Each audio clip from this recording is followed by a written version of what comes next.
Nah, gimana nih kabarnya teman-teman semua hari ini? Semoga semuanya dalam keadaan sehat dan berbahagia ya. Nah, di podcast kita kali ini, kemarin kita kan udah bahas soal serba-serbi study abroad ya. Nah, kali ini kita akan bahas tema yang lebih spesifik lagi nih teman-teman, yaitu tentang LOA. Tentunya bersama narasumber kita yang keren banget. Kembali lagi bersama Mbak Dian Kartika Rahajeng. Halo, selamat pagi Mbak Ajeng. Halo pagi Farah, senang ketemu lagi kita. Alhamdulillah. Gak bosan-bosan ya? Gak bosan-bosan dong tentunya. Gimana nih Mbak kabarnya pada pagi hari ini? Sehat-sehat alhamdulillah, semangat ya di pagi yang cerah ceria ini kakak. Bersama Syafiq ya? Bersama Farah yang cerah ceria dan Syafiq yang cetar membahana. Oke. Nah, kali ini seperti yang aku udah sampaikan sebelumnya nih teman-teman, kita akan bahas yang lebih spesifik lagi dari topik bahasan kita kemarin, yaitu tentang LOA atau Letter of Acceptance. Nah, mungkin aku mau tanya terlebih dahulu nih sama Mbak Ajeng. Mbak Ajeng, kemarin kan di podcast episode kemarin ya, episode yang lalu kita Mbak Ajeng nih sering bahas nih soal LOA, pokoknya harus secure gitu. Nah, sebenarnya LOA itu apa sih Mbak? Barangkali kemarin kan belum dijelaskan secara detail ya. Mungkin di sini Mbak Ajeng bisa kasih insight yang lebih detail terkait itu sama kita semua. Oke, Farah. Jadi LOA sendiri ya tadi Farah udah nyebutin Letter of Acceptance. Jadi memang bukti diterimanya kita ya, mendapatkan kursi ya di sekolah atau di kampus tujuan kita gitu ya, di jurusan itu. Dan memang kalau untuk syarat mendapatkan LOA kan tentu saja kita sudah melewati tahapan administrasi. Benar gitu banget. kan. Dan memang kalau ngomongin tahapan administrasi ya berarti sudah apply juga lewat sistem, memenuhi seluruh prasyaratnya. Tapi ada beberapa tahap atau beberapa momen di mana ada syarat yang sudah disubmit ya, kayak misalnya syarat bahasa Inggris nih, misalnya IELTS-nya tidak boleh ada yang lebih rendah dari 7 misalnya.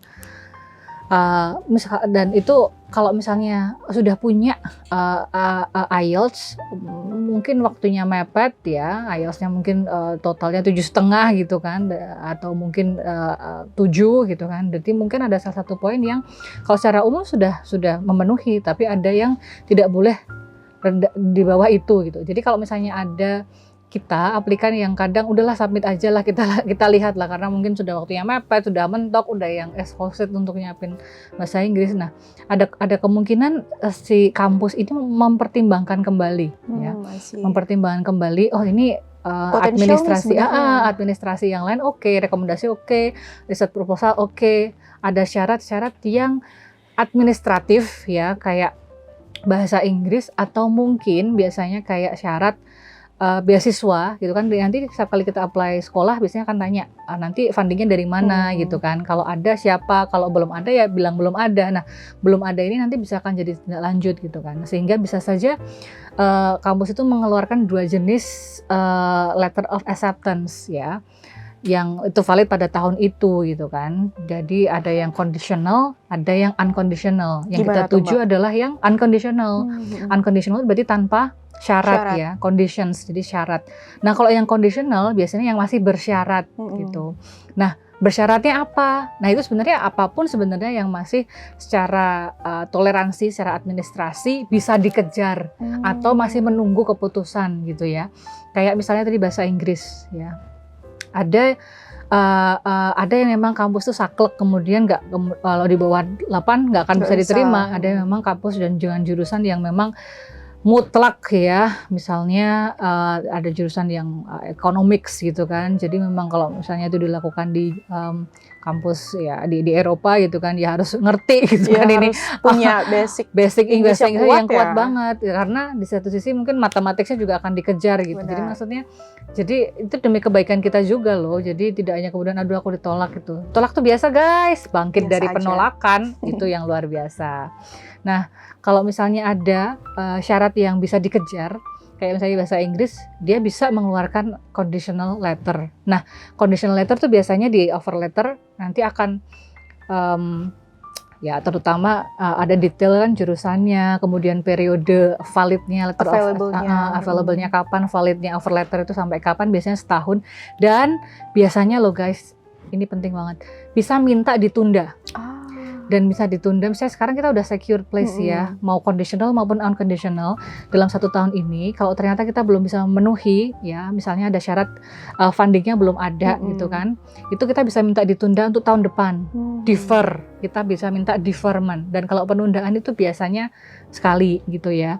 Jadi bisa ditunda jadi 2 tahun. Hari ini kita harus berangkat, saat kita belum ready, misalnya fundingnya belum ada. Nih kayak aku nih dulu pernah waktu selesai S2 mau lanjut S3 gitu kan di kampus yang sama. Dulu waktu S2-nya di Durham University di Inggris, MSc Islamic Finance, pengen lanjut juga di Durham. Awalnya ya Mbak? Awalnya.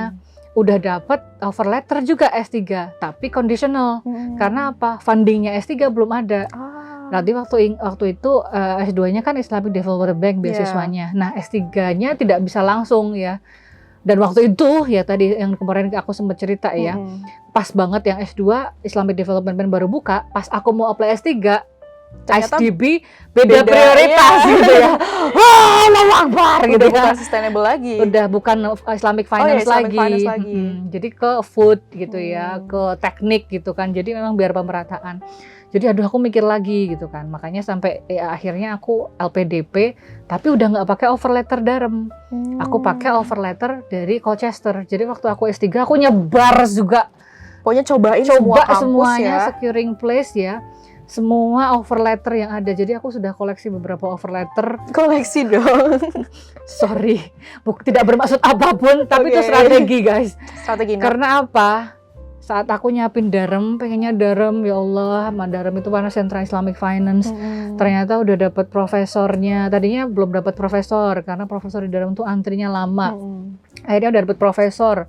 Ya, bukan dari Islamic Finance tapi dia mau dengan topik syariah gitu kan. Udah dapat profesornya, nggak beasiswanya belum secure gitu ya. Pas giliran udah defer 1 tahun, beasiswa tahun depannya gitu kan, sudah offer letternya sudah expired, yang masih valid, yang masih di Essex. Jadi benar-benar ini benar-benar rezeki itu Allah yang nentuin guys. Jadi intinya yang penting kita berusaha dengan apa ya, salah satunya ada mencoba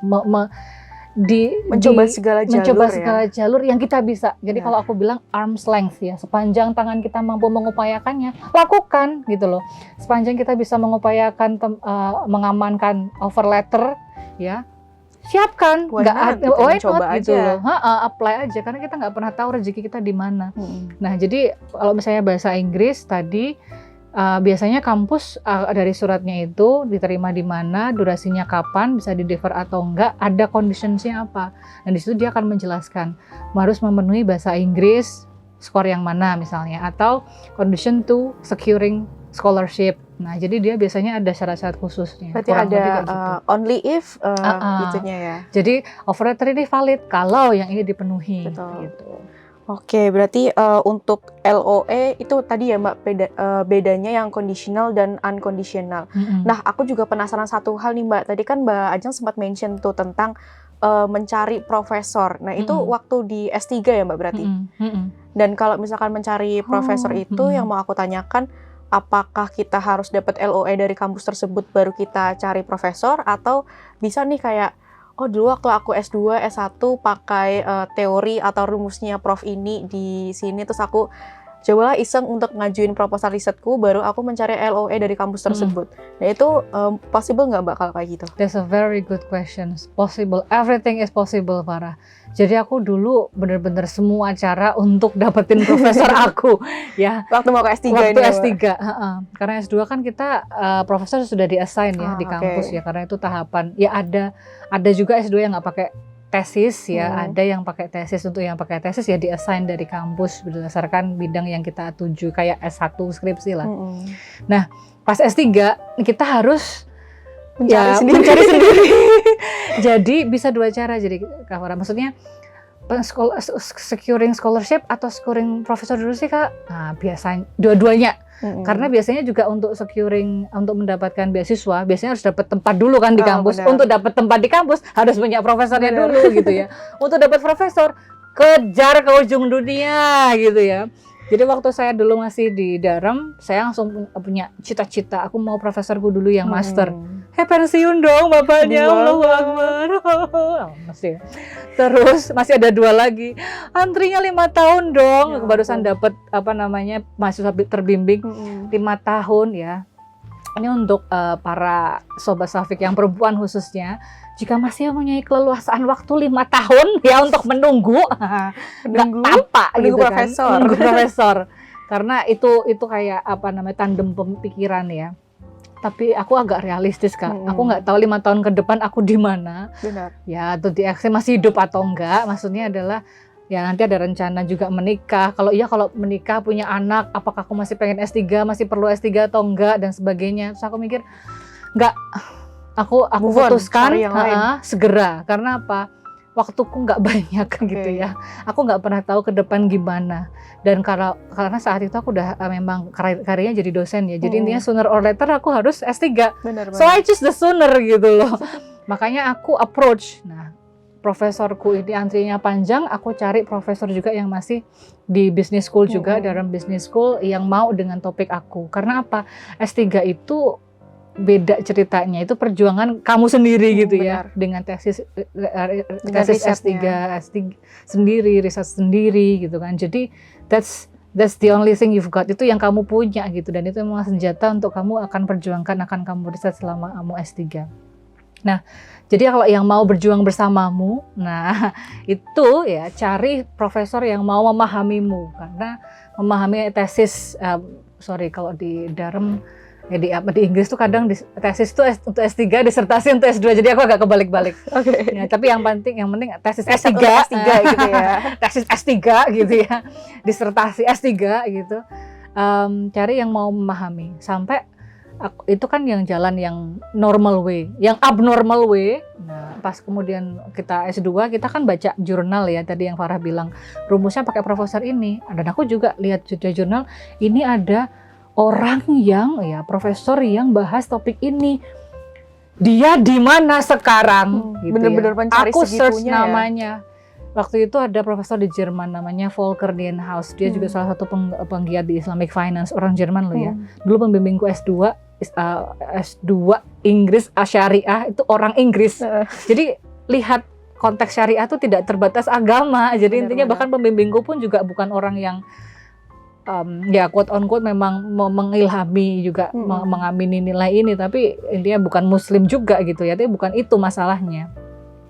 Terus aku kontak beliau, aku search bener-bener from scratch Kak Farah. Jadi aku search Google Volker Dienhaus, enter, muncul alamat email yang ada di situ, aku kontak. Coba lewat situ. Nah, makanya penting kita untuk belajar etika beremail ya, guys. Yang suka email nggak pakai subjek, yang emailnya masih ecacute@101 mana gitu, jangan, tolong diganti yang namanya agak profesional gitu ya. Ini kayaknya curahan hati ibu dosen ya. Sedih banget gitu ya. Atau yang suka ngemail attachment doang, nggak ada subjek, nggak ada apa.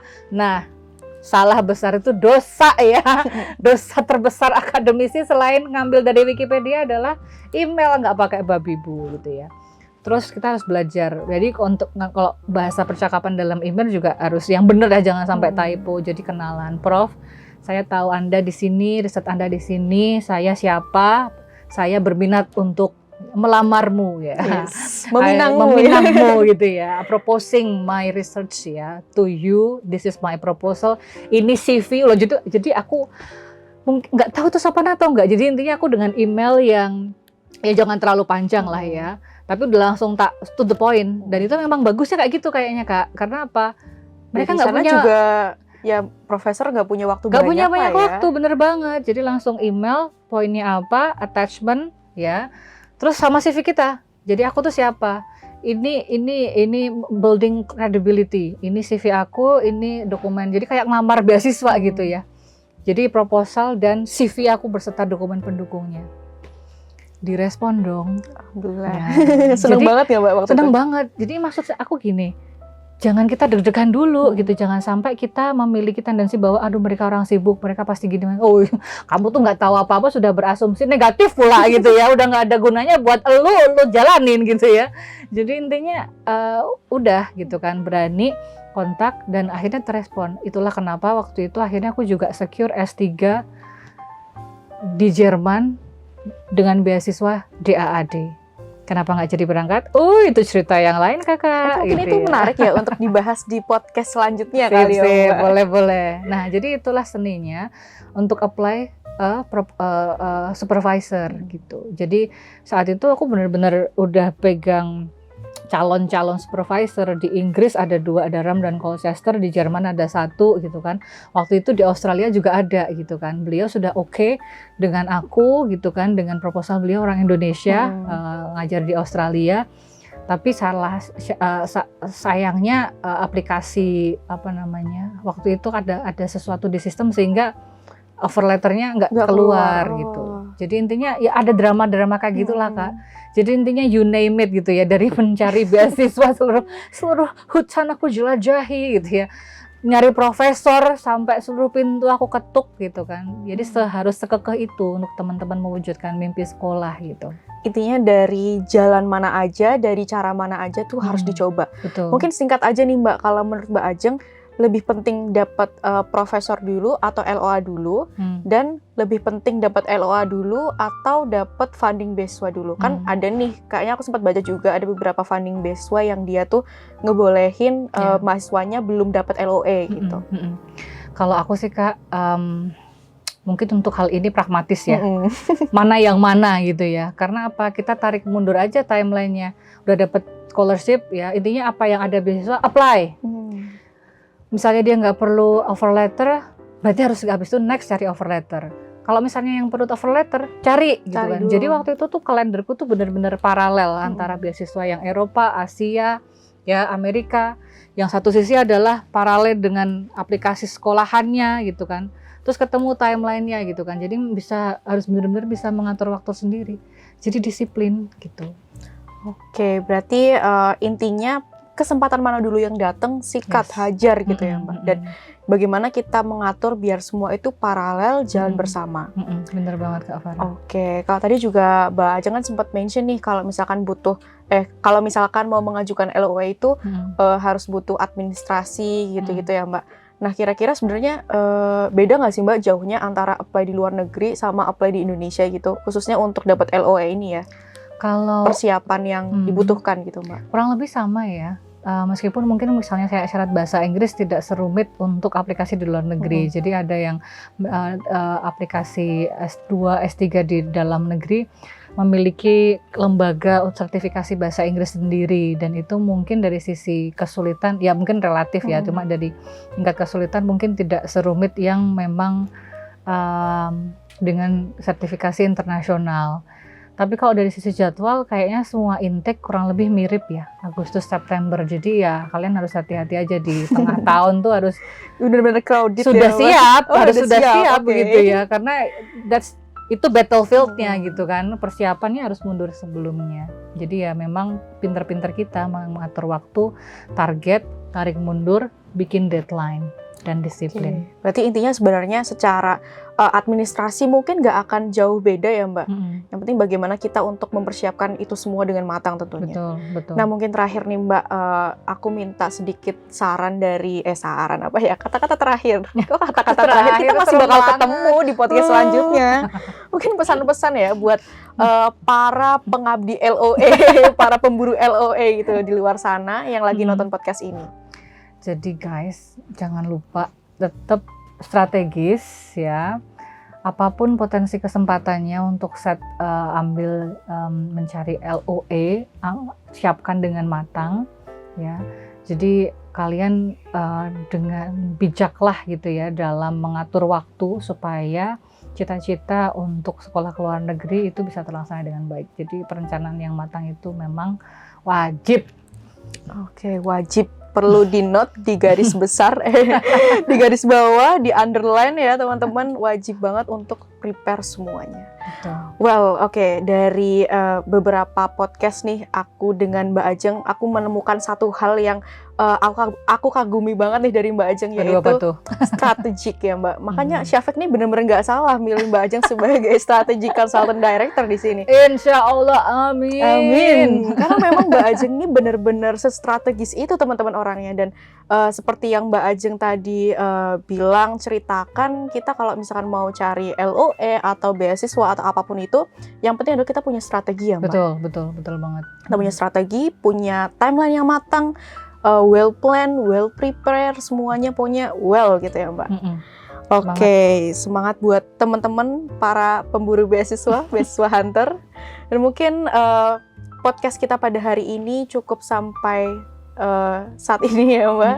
Terima kasih banyak Mbak Ajeng atas meluangkan waktunya di sini, sudah ngobrol-ngobrol banyak nih kita tentang LOE pada hari ini. Semoga nanti next time Mbak Ajeng nggak kapok-kapok lagi buat main di sini. Karena Thank you Kak Farah. betul banget, karena kita banyak banget nih topik yang kayaknya menarik untuk dibahas tadi Untuk ya. kita gosip Untuk kita bersama-sama. gosip, untuk kita ngobrolin bareng. Siap. Oke, itu aja untuk podcast kali ini. Semoga apa yang kita obrolkan bisa bermanfaat untuk teman-teman semua. Terima kasih. Wassalamualaikum warahmatullahi wabarakatuh. Thank you.